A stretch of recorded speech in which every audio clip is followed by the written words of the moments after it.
We're looking back on our stories and reflecting on a year without Madiba. In February, 3 months after his death, Nelson Mandela's will was read out. Divisions within the family became evident.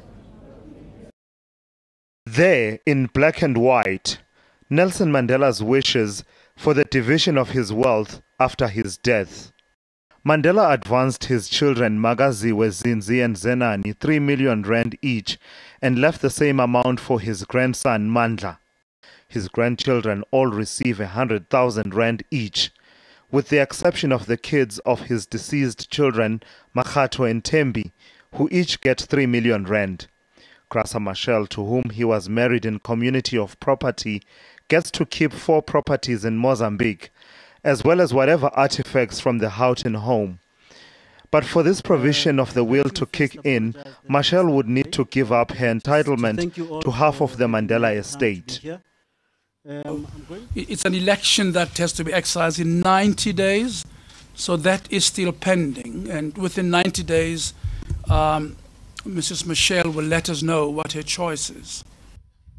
The NRM Family Trust has been given 1.5 million rand, as well as royalties gained from books and other miscellaneous Mandela-related sales. In turn, the trust has to give to the ANC between 10 and 30% of these royalties. 9 of his former staff members also benefited with 50,000 rand each. It's gonna help. It came at the right time. School fees for my son is in the University of Pretoria. Mandela entrusted his properties in Cape Town, Mthatha and Qunu to the NRM Family Trust and directed that his grandchildren Ndaba, Mbuso and Andile occupy the Houghton property. Mandela's will was his way of preserving a legacy he built over decades. But it remains to be seen if his descendants, who have in recent months stirred a series of controversies with their public squabbles, will meet their end of the bargain and respect his dying wishes.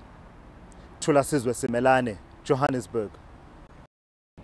In October, Winnie Madikizela-Mandela's lawyers filed papers at the High Court in Mthatha to challenge Mandela's will. His ex-wife says the Qunu home should have been left to her in terms of customary law. She argued that she was not contesting Madiba's wishes, but merely asserting her constitutional rights.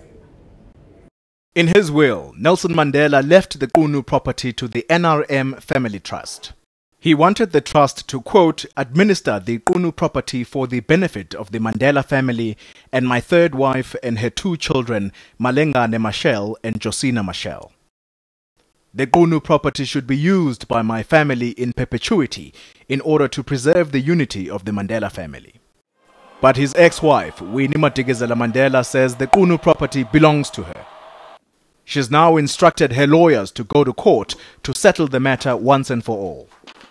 Mrs. Mandela is not challenging the will of President Mandela, of former President Mandela, and she is not challenging anything. All what is being done is to assert customary rights, is to redefine the legal rights of women in this particular country. Notyesi says Madikizela-Mandela is not trying to enrich herself. Rather, she wants to use this case and her high profile to assert the rights of women in similar circumstances.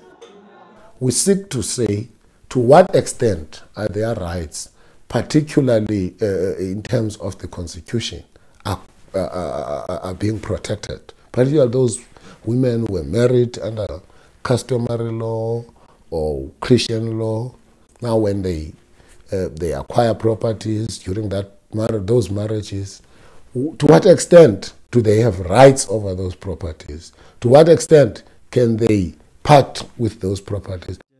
In August, Madikizela-Mandela wrote to the executors of her ex-husband's estate, saying she wants control of the Qunu property because she obtained it while Nelson Mandela was still in prison. But this has been disputed by Bantu Olomisa, a close friend of Madiba. Olomisa says Mandela himself acquired the Qunu site after his release from prison. Johannesburg.